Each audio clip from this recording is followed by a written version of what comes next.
wabarakatuh. Perkenalkan, nama saya Fevra Irawati, NPM 049. Di sini saya akan mempresentasikan tentang akuntansi clearing. Yang pertama akan saya bahas yaitu tentang pengertian clearing sendiri. Nah, jadi bank komersial ini menggunakan sarana clearing untuk memudahkan penyelesaian transaksi antar bank. Bank ini kan dapat saling memperhitungkan utang piutang dari transaksi bisnis yang dilakukan nasabahnya masing-masing. Nah, transaksi antar nasabah ini menggunakan alat bayar seperti cek, biliet giro, dan surat dagang lainnya. Namun, dengan clearing dapat dilakukan secara lebih cepat, aman, dan efisien. Jadi, clearing di sini merupakan sarana perhitungan hutang piutang dalam bentuk surat berharga atau surat dagang suatu bank peserta yang diselenggarakan oleh Bank Indonesia atau pihak lain yang ditunjuk. Nah, clearing ini dapat dilakukan secara otomasi maupun elektronik. Jadi, untuk definisi clearing sendiri itu merupakan pertukaran warkat atau data keuangan elektronik antar bank baik atas nama bank maupun nasabah yang hasil perhitungannya diselesaikan pada waktu tertentu. Selanjutnya kita akan membahas tentang sistem clearing. Nah, berdasarkan sistem penyelenggaraannya, clearing dapat menggunakan 4 sistem. Yang pertama yaitu sistem manual, di mana sistem penyelenggaraan clearing lokal yang dalam pelaksanaan perhitungan, pembuatan biliet saldo clearing, serta pemilihan warkat dilakukan secara manual oleh setiap peserta. Yang kedua yaitu sistem semi-otomasi, yaitu sistem penyelenggaraan clearing lokal yang dalam pelaksanaan perhitungan dan pembuatan biliet saldo clearing dilakukan secara otomasi, sedangkan pemilihan warkat dilakukan secara manual oleh setiap peserta. Yang ketiga yaitu sistem otomasi. Ini merupakan sistem penyelenggaraan clearing lokal yang dalam pelaksanaan perhitungan, lalu pembuatan biliet saldo clearing, dan pemilihan warkat dilakukan oleh penyelenggara secara otomasi sendiri. Yang terakhir yaitu sistem elektronik, di mana penyelenggaraan clearing lokal yang dalam pelaksanaan perhitungan dan pembayaran biliet saldo clearing ini didasarkan pada data keuangan elektronik atau disebut DKE, disertai dengan penyampaian warkat peserta kepada penyelenggara untuk diteruskan kepada peserta penerima. Selanjutnya kita akan membahas tentang peserta clearing. Jadi peserta clearing ini adalah bank atau Bank Indonesia yang terdaftar pada penyelenggara untuk mengikuti clearing.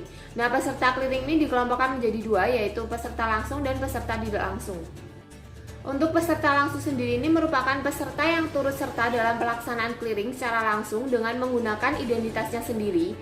Nah, peserta langsung ini dapat terdiri dari kantor pusat, kantor cabang, dan kantor cabang pembantu yang tidak berada dalam wilayah clearing yang dengan kantor induknya. Yang kedua yaitu peserta tidak langsung, yaitu peserta yang turut serta dalam pelaksanaan clearing melalui dan menggunakan identitas peserta secara langsung yang menjadi induknya yang merupakan bank yang sama. Nah, peserta tidak langsung bisa terdiri dari kantor pusat, kantor cabang, dan kantor cabang pembantu. Selanjutnya kita akan membahas tentang warkat dan dokumen clearing. Yang pertama kita bahas yaitu warkat.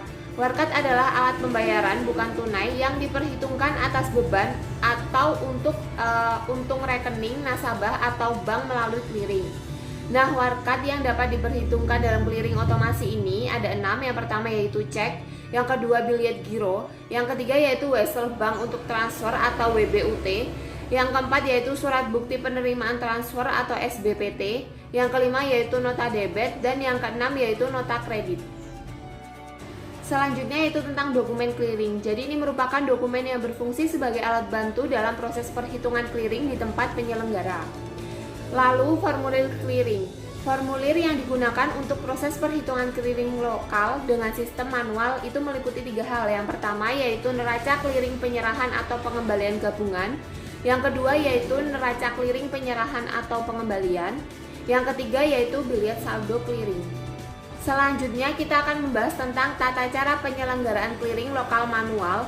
Itu terdapat 2, yaitu yang pertama clearing penyerahan, yang kedua yaitu clearing pengembalian. Nah, kita akan bahas satu persatu. Yang akan pertama kita bahas yaitu clearing penyerahan.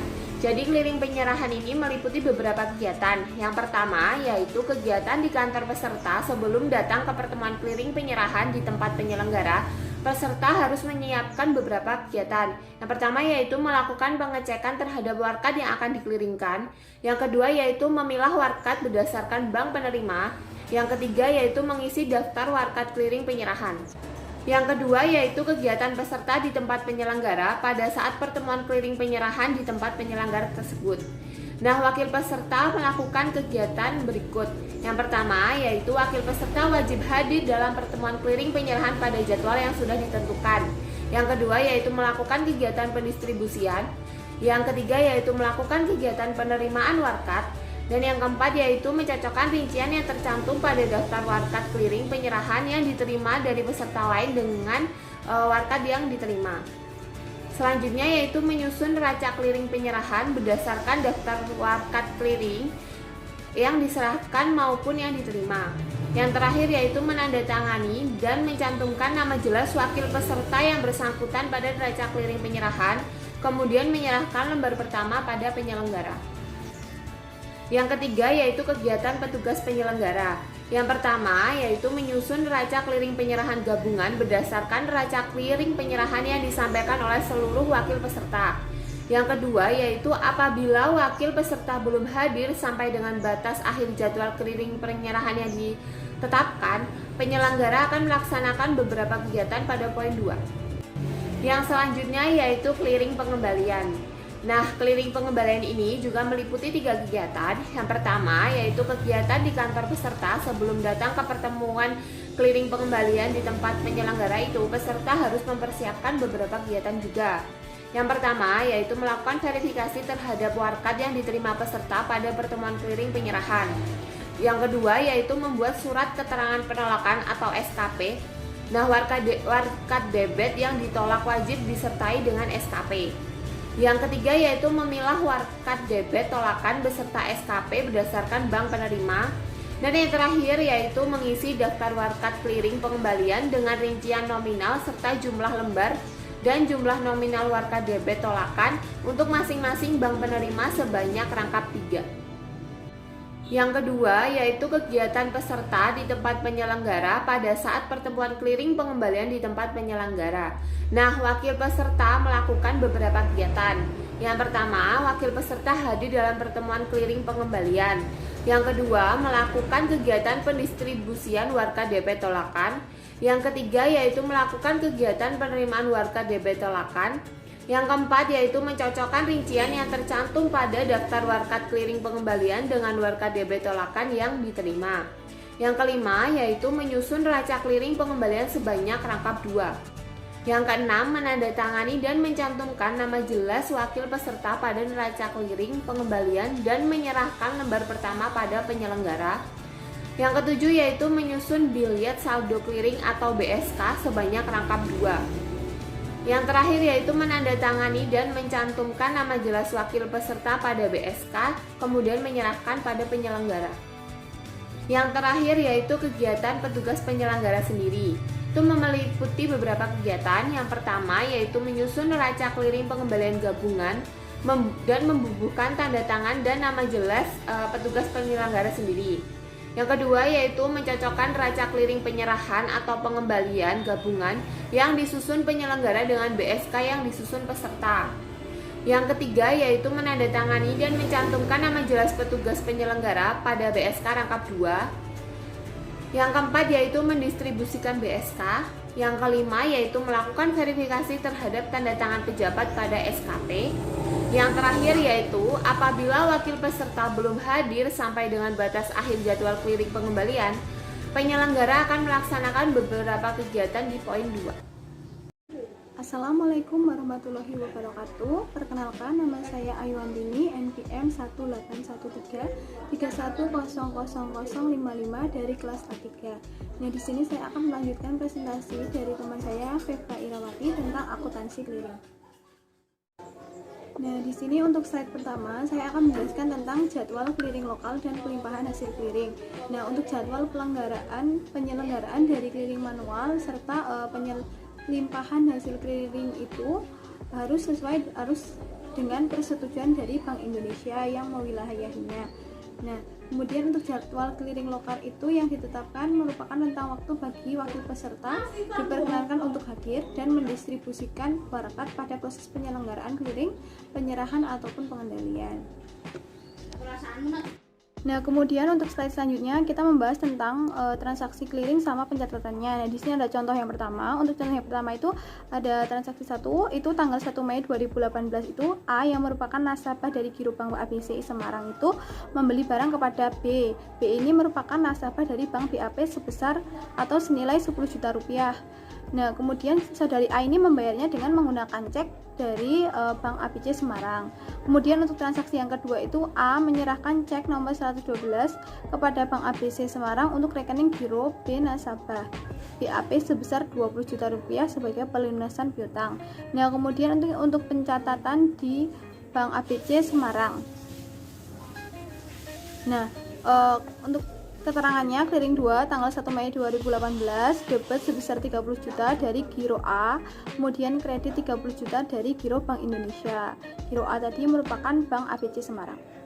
Nah, kemudian pada kali pertama Bank ABC itu menerimakan warakat sendiri yang ditarik oleh A tadi berupa cek dari peserta clearing atau Bank BAP Semarang. Nah, untuk warakat ini merupakan warakat debit masuk karena Bank ABC ini harus mendebit rekening dari nasabah saudara A. Kemudian untuk lawannya yaitu kredit. Nah, kredit ini mengkredit dari rekening Giro Bank Indonesia. Nah, kemudian yang kedua itu untuk pencatatan di BAP Semarang atau Bank Semarang ya. Kemudian keterangan untuk clearing 1 tanggal 1 Mei 2018 ini tuh debit sebesar 10 juta dari RAR Clearing atau merupakan rekening administrasi rupiah. Kemudian yang clearing kedua tanggal 1 Mei 2018 itu ada debit sebesar 20 juta dari Giro Bank Indonesia. Terus ada kredit 20 juta dari Giro nasabah B tadi. Nah, untuk pencatatan pada Bank BAP Semarang ini tuh untuk Bank BAP Semarang itu kan menerima setoran dari pihak B tadi berupa cek dari Bank ABC Semarang yaitu 10 juta. Jadi itu tuh merupakan warakat tagihan dari Bank BAP terhadap Bank ABC. Jadi perlu dikreditkan melalui Bank Indonesia Semarang. Nah, jadi untuk clearing pertama Bank B itu harus mencatat penagihan clearing dalam rekening administratif dengan clearing kedua. Dengan itu maka clearing keduanya itu berakhir. Nah, sedangkan untuk warakat kredit itu masuk berupa cek giro dari Bank ABC sebesar 20 juta rupiah.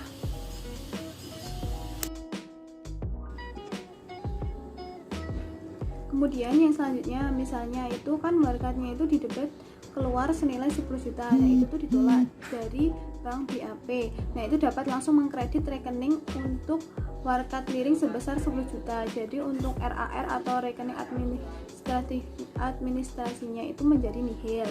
Nah, tapi bisa dilihat juga pada tabel itu untuk keterangan clearing 1 Mei 2018 itu kredit sebesar 10 juta dari RAR clearing. Nah, tapi misalnya kalau kedua tagihan itu dinyatakan efektif ataupun tidak ditolak, maka untuk pencatatannya di samping meninggalkan rekening dari administrasi clearing itu juga harus mencatat tagihan keliling tersebut pada rekening real.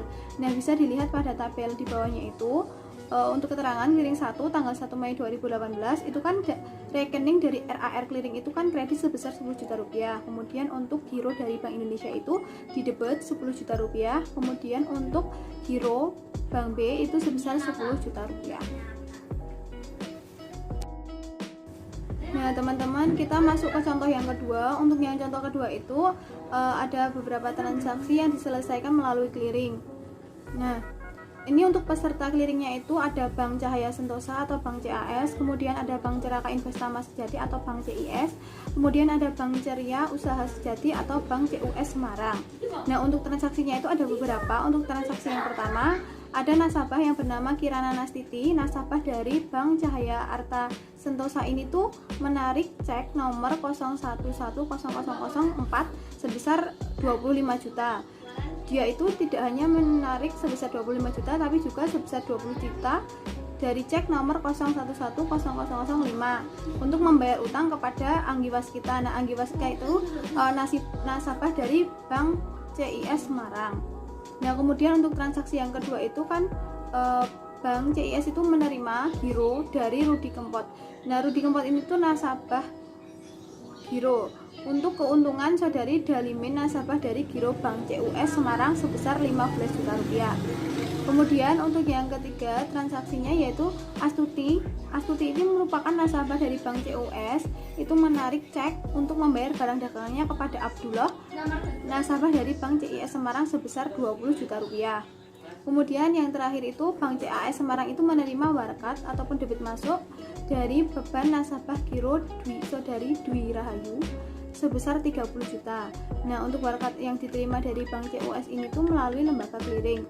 Nah, untuk keuntungan melalui lembaga clearing Semarang untuk keuntungan saudara Andika. Nah, kemudian bila seluruh transaksi diselesaikan melalui clearing Bank Indonesia Semarang, maka diminta, dan di sini yang harus diselesaikan yaitu pencatatan jurnal pada masing-masing peserta. Tadi kan pesertanya ada beberapa, ada Bank CAS, Bank CIS, sama Bank CUS Semarang. Kemudian yang kedua itu neraca clearing pada masing-masing bank peserta clearing. Jadi kita harus membuat neraca clearing dari masing-masing peserta. Kemudian neraca clearing dari Bank Indonesia. Bank Indonesia itu yang selaku lembaga clearing tersebut. Nah, di sini slide selanjutnya yaitu tentang jurnal, pencatatan jurnal. Nah, untuk yang pertama itu pencatatan jurnal di Bank CIS atau Caraka Investama Sejati. Untuk transaksi A itu clearing 1 itu debit 45 juta dari RAR Clearing dan kredit 45 juta dari RAR Clearing.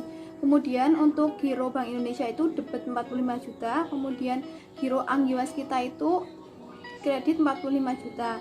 Nah, 45 juta itu diperoleh dari transaksi yang A. Jadi kan Kirana Nastiti itu kan memberikan cek untuk membayar utang kepada Anggiwas kita, nasabah dari Bank CIS sebesar 20 juta sama 25 juta. Nah, jadi Anggiwas kita itu mendapatkan atau memperoleh uang dari pembayaran utang Kirana Nastiti sebesar 45 juta, jadi dikredit 45 juta. Nah, kemudian untuk pencatatan jurnal yang selanjutnya untuk transaksi yang B itu kan clearing Budi Kempot tadi debit 15 juta untuk transaksi yang B, kemudian kredit giro Bank Indonesia sebesar 15 juta. Nah, kemudian untuk yang transaksi yang C tadi kan Astuti itu nasabah dari Bank CUS, itu tuh menarik cek untuk membayar barang dagangan kepada Abdullah, nasabah CIS Semarang. Nah, ini kan pencatatan untuk CIS, Bank CIS di Semarang. Nah, untuk transaksi yang ke C itu ada RAR Clearing sebesar debit sebesar 20 juta. Kemudian untuk clearing 2 kredit RAR Clearing sebesar 20 juta. Nah, kemudian ini yang debit untuk giro dari Bank Indonesia, kemudian kredit dari giro Abdullah sebesar 20 juta rupiah, karena sesuai pada transaksi yang C tadi kan Abdullah itu tuh menerima uang dari Astuti Bank CUS sebesar 20 juta rupiah. Berarti pada transaksi itu yang C itu giro Abdullah itu kredit 20 juta rupiah. Nah, untuk yang slide selanjutnya itu pencatatan untuk jurnal pada Bank CAS Semarang. Nah, untuk transaksi yang A tadi kan Kirana Nastiti itu nasabah dari Bank CAS Semarang. Dia itu menarik uang menggunakan cek sebesar 45 juta, 20 juta sama 25 juta. Nah, jadi untuk pencatatannya itu untuk giro Kirana Nastiti itu debit 45 juta, kemudian giro Bank Indonesia 45 juta. Nah, itu debit 45 juta karena dia itu mengambil cek sebesar 45 juta untuk membayar utang kepada nasabah dari pihak Bank CIS. Kemudian untuk yang D atau transaksi D itu tuh kan clearing 2 itu debit sebesar 30 juta giro Dwi Rahayu, kemudian kredit giro Bank Indonesia sebesar 30 juta rupiah. Nah, karena pada transaksi yang ke D itu pihak Bank Semarang itu menerima debit masuk untuk nasabah giro Saudari Dwi Rahayu sebesar 30 juta rupiah.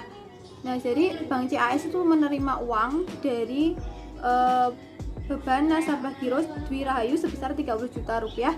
Jadi untuk giro Dwi Rahayu itu didebit sebesar 30 juta rupiah.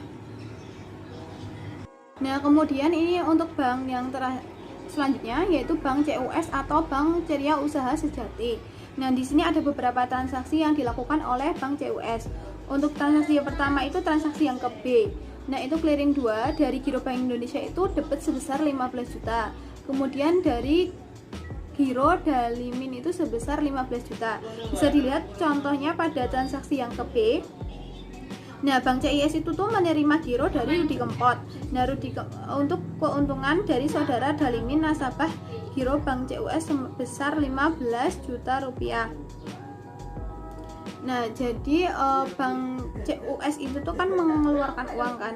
Jadi untuk pencatatannya itu di kredit 15 juta rupiah.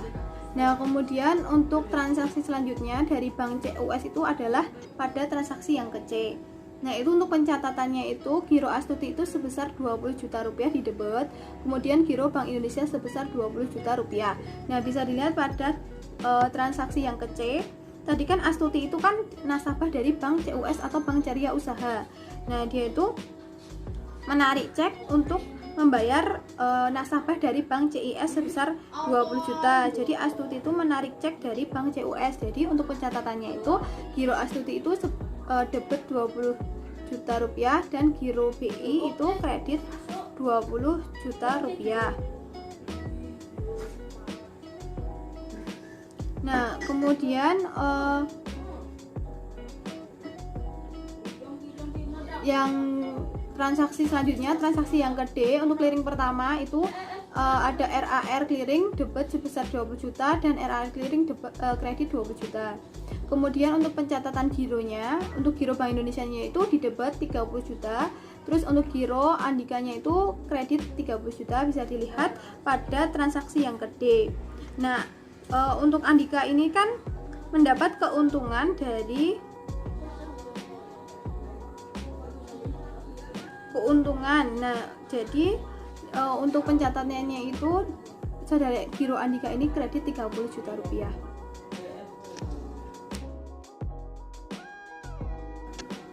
Nah, kemudian yang selanjutnya yaitu tentang neraca clearing dari masing-masing peserta clearing tadi.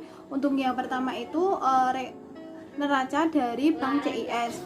Nah, untuk transaksi pertama WDK itu kan dia itu mendapatkan saldo sebesar 45 juta dari dua cek tersebut, 20 juta sama 25 juta. Kemudian untuk transaksi yang B itu mendapat ada saldo sebesar 15 juta rupiah, itu kredit 15 juta rupiah. Bisa dilihat pada transaksi yang B ini untuk transaksi di CIS. Nah, dia itu kredit sebesar 15 juta rupiah. Nah, kemudian untuk yang C itu adalah dapat saldonya itu 20 juta rupiah. Transaksi yang ke C tadi kan yang nasabah dari Bank CIS itu kan saudara Dalimin ya, dia itu memperoleh keuntungan dari giro Rudi Kempot sebesar 15 juta rupiah. Nah, itu untuk hasilnya itu dia itu menang clearing karena untuk saldonya tadi untuk debitnya itu sebesar 65 juta rupiah, sedangkan kreditnya itu sebesar 15 juta rupiah, jadi dia itu menang clearing sebesar 50 juta rupiah. Nah, untuk neraca clearing selanjutnya yaitu Bank CAS. Untuk keterangannya, untuk yang transaksi ke A, dia itu saldonya kan kredit sebesar 45 juta rupiah. Ini untuk transaksi yang di Bank CAS karena kredit debitnya tadi kan untuk Bank CIS karena dia yang menerima kan. Terus untuk transaksi yang kedua itu dia itu ada di transaksi yang di D. Nah, untuk yang di D ini kan Bank CAS ini tuh menerima debit masuk dari beban nasabah Saudari Rahayu sebesar 30 juta. Nah, itu untuk pencatatannya di kredit 30 juta rupiah. Nah, ini kalah clearing karena sebesar 75 juta rupiah karena tidak ada debitnya, saldo debitnya. Kemudian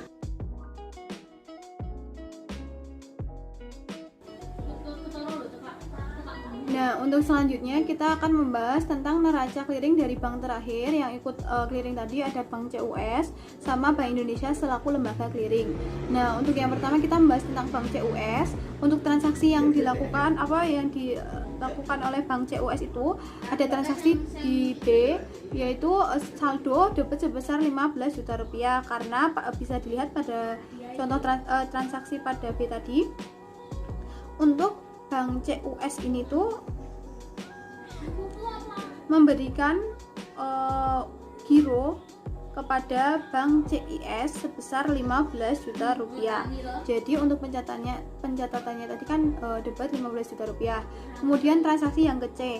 Transaksi yang C itu adalah kredit 20 juta rupiah untuk saldonya. Nah, untuk transaksi yang ke C tadi kan yang sebagai Bank CUS itu yang nasabahnya itu Astuti.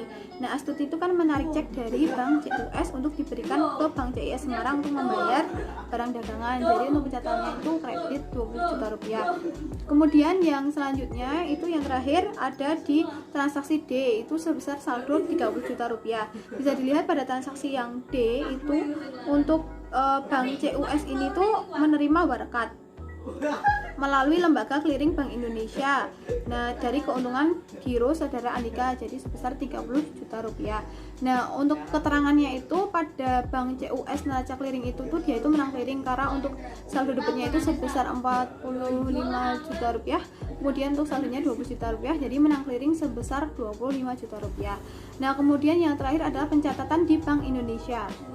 Nah, untuk Bank CAS tadi kan dia itu kalah clearing sebesar 75 juta rupiah. Terus Bank CIS menang 50 juta rupiah, sama Bank CUS menang juga 25 juta rupiah.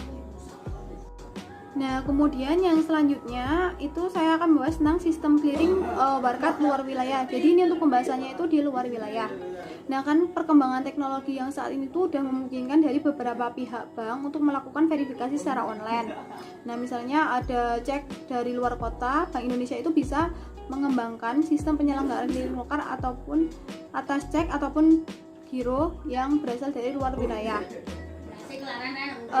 Bentuk warakat wilayah itu ada penyelenggaraan clearing atas cek ataupun BG yang diterbitkan oleh kantor bank yang bukan merupakan peserta dari wilayah clearing di mana cek dan BG itu dikelilingkan. Kemudian untuk sistem clearing warakat luar wilayah itu dalam penerapannya itu memberikan beberapa manfaat berupa efisiensi dalam penyelesaian pembayarannya. Untuk yang pertama itu dalam efektivitas dana cek dan atau BG sesuai jadwal clearing lokal di mana warakatnya dikelilingkan. Kemudian yang kedua yaitu biaya proses dari Bank Indonesia itu sama dengan warakat lokal lainnya. Jadi dengan manfaat itu tuh diharapkan dapat meningkatkan kelancaran lalu lintas dalam pembayaran viral antar daerah. Nah, kemudian yang selanjutnya itu ada contoh transaksi dari clearing luar wilayah sama pencatatannya. Untuk transaksinya misalnya pada 12 Juni 2018 saudara X membeli barang pada saudara Y senilai 100 juta rupiah. Nah, saudara X ini tuh adalah nasabah dari Bank B Surabaya. Jadi dalam melakukan pembayarannya itu dengan menarik cek tersebut sebesar 100 juta kemudian diserahkan kepada saudari Y. Nah, saudari Y ini tuh merupakan nasabah dari Bank A di Jakarta. Nah, tanggal 14 Juni 2018 itu saudara Y melakukan penyetoran untuk rekening gironya dengan cek tersebut yang diterima dari saudara X. Nah, informasi dari lembaga clearing itu dinyatakan bahwa efektif. Nah, kemudian untuk pencatatannya bisa dilihat pada slide. Untuk pencatatan di Bank A Jakarta pada clearing 1 RAF clearing itu debit 100 juta rupiah. Kemudian kredit 100 juta rupiah. Nah, untuk pencatatan gironya, giro Bank Indonesia itu debit sebesar 100 juta rupiah. Kemudian giro Y itu sebesar 100 juta rupiah di kredit. Nah, kemudian ini tabel yang kedua itu pencatatan jurnal dari Bank B Jakarta. Nah, untuk clearingnya pencatatannya clearing 2 RAK dari cabang Surabaya itu debit sebesar 100 juta rupiah. Kemudian RAK cabang Jakarta itu kredit sebesar 100 juta rupiah. Nah, yang terakhir yaitu pencatatan jurnal di Bank Surabaya. Nah, untuk pencatatan jurnalnya itu untuk transaksi dari giro X itu sebesar 100 juta rupiah di debit. Kemudian antar cabangnya itu cabang Jakarta yaitu dikredit sebesar 100 juta rupiah. Nah, bisa dilihat dari pencatatan jurnal di atas itu dapat memberikan pemahaman kalau misalnya transaksi clearing dari luar kota wilayah itu akan melibatkan antar cabang dari bank sendiri. Untuk clearing pertama dari bank dengan Bank Jakarta itu hanya melibatkan bank tersebut dengan Bank Indonesia Jakarta. Tetapi ketika clearing kedua dilakukan dan dinyatakan efektif, maka untuk Bank B dan Bank Jakarta itu akan mencatat RAK cabang Surabaya dengan konsekuensi untuk Bank B Jakarta itu telah membayar kepada Bank Jakarta. Jadi untuk Bank BRI Jakarta itu mempunyai rekening tagihan antar cabang kepada Bank cabang Surabaya untuk rekening administrasi rupiah ataupun RAR clearing yang dicatat dengan ayat tunggal. Nah, sekian untuk presentasi dari saya. Untuk presentasi selanjutnya tentang prinsip-prinsip umum clearing warkat luar wilayah dan selanjutnya akan disampaikan oleh teman saya, Mbak Dia. Saya akhiri, terima kasih. Wassalamualaikum warahmatullahi wabarakatuh. Assalamualaikum warahmatullahi wabarakatuh. Perkenalkan, nama saya Nurdiana, NPM 039. Nah, di sini saya akan melanjutkan presentasi dari teman saya, yaitu tentang prinsip-prinsip umum clearing warkat luar wilayah. Di sini sudah ada 5 prinsip, yaitu yang pertama, cek dan BG yang diterbitkan oleh suatu kantor bank dapat dikliringkan di wilayah clearing manapun. Nah, maksudnya di sini tuh setiap kali bank ingin menerbitkan cek atau BG itu dapat dikliringkan di wilayah manapun, asalkan banknya itu sudah menjadi peserta dari clearing warkat luar wilayah. Kemudian yang kedua yaitu kepesertaan. Nah, kepesertaan bank ini tuh tidak bersifat wajib, tergantung dari kesanggupan dari masing-masing banknya. Dan apabila banknya ingin menjadi peserta, maka itu bisa dilakukan oleh kantor pusat dan ini tuh berlaku bagi semua bank. Dan selanjutnya yaitu yang ketiga, Bank Indonesia tidak mengatur mekanisme internal bank dalam melakukan validasi cek dan BG luar kotanya. Kemudian yang keempat yaitu dalam penyelenggaraan clearing, proses dan perhitungan atas cek dan BG luar kota itu tidak dipisahkan dari proses warkat luar kota lainnya, warkat lokal lainnya. Nah, sehingga efektivitas dana cek atau BG luar kota tersebut tuh sama dengan jadwal clearing lokal di mana cek atau BG tersebut dikliringkan. Kemudian selanjutnya itu poin yang kelima, perhitungan antar kantor dari bank tertarik diselesaikan secara internal oleh masing-masing bank. Jadi penerapan clearing ini tuh ada dampak atau implikasi bagi tiap bank, baik itu banknya sudah menjadi peserta clearing ataupun bank yang belum terdaftar atau menjadi peserta clearing itu sendiri. Baik, selanjutnya yaitu pengertian dari peserta clearing warkat luar wilayah. Nah, peserta clearing warkat luar wilayah ini adalah bank yang telah mendaftar dan disetujui oleh Bank Indonesia untuk menjadi peserta clearing warkat luar wilayah. Nah, setiap bank yang sudah menjadi peserta clearing warkat luar wilayah ini dapat menerbitkan cek atau BG itu di wilayah manapun, dikliringkan di wilayah manapun. Jadi asalkan di wilayah tersebut itu terdapat kantor yang sudah menjadi peserta clearing warkat luar wilayah itu sendiri. Kemudian selanjutnya yaitu beberapa implikasi khusus bagi bank peserta clearing warkat luar wilayah. Nah, yang pertama yaitu sistem verifikasi cek atau BG. Nah, maksudnya sistem verifikasi cek atau BG ini tuh setiap kali bank yang ingin menerbitkan cek atau BG itu harus memperhatikan terlebih dahulu sistem dan prosedurnya, di mana mereka harus mengetahui apakah sistem dan prosedurnya itu aman dan efisien. Kemudian selanjutnya yaitu yang kedua, prosedur pemberian fasilitas overdraft terkait dengan kebijakan intern bank mengenai pemberian fasilitas overdraft kepada nasabahnya. Maka bank peserta clearing warkat luar wilayah yang menyediakan fasilitas ini tuh perlu meninjau kembali prosedur operasional sehubungan dengan kewenangan pemberian fasilitas overdraft tersebut oleh kantornya yang berada di wilayah clearing lain. Kemudian yang ketiga yaitu pencetakan warkat.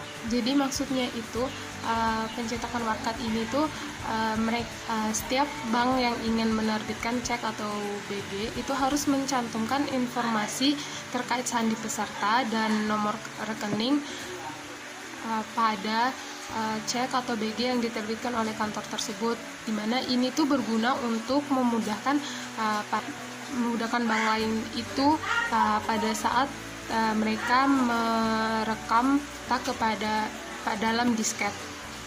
Kemudian pada slide selanjutnya yaitu mengenal clearing elektronik dan otomasi. Nah, transaksi ini tuh pada dasarnya prinsipnya itu sama dengan transaksi secara manual. ya, dan warkatnya pun sama, hanya saja yang membedakan antara transaksi clearing ini tuh teknologinya yang lebih canggih daripada yang secara manual. Kemudian untuk clearing elektronik dan otomasi ini tuh harus didukung oleh beberapa hal, yaitu yang pertama ada SPKE, TPK, dan JKD. Nah, di mana SPKE ini adalah seperangkat sistem komputer pada penyelenggara yang berfungsi menerima dan mengolah data keuangan elektronik, informasi hasil clearing, dan informasi clearing lainnya.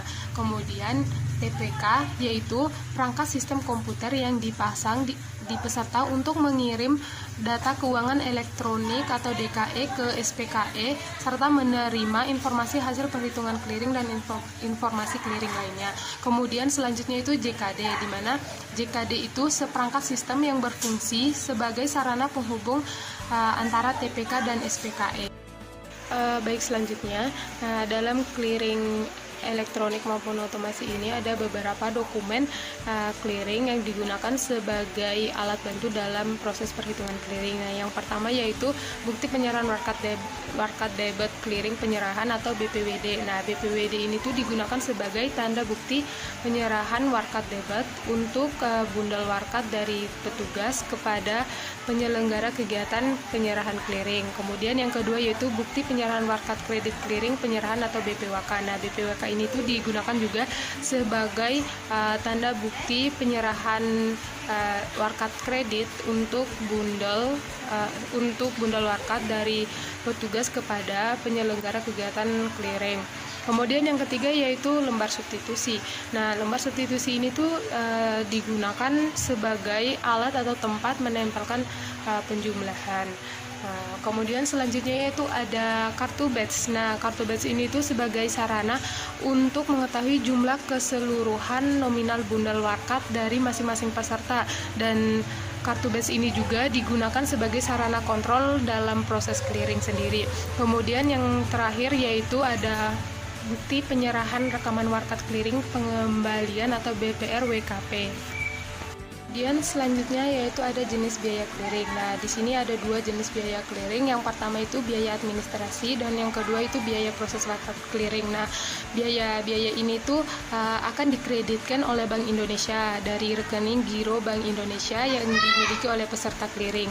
Selanjutnya yaitu akuntansi clearing elektronik dan otomasi, di mana perlakuan akuntansi untuk penyelenggara clearing dengan sistem ini tuh tidak berbeda dengan clearing manual. Nah, yang mana yang membedakan keduanya itu proses penyelesaian clearingnya.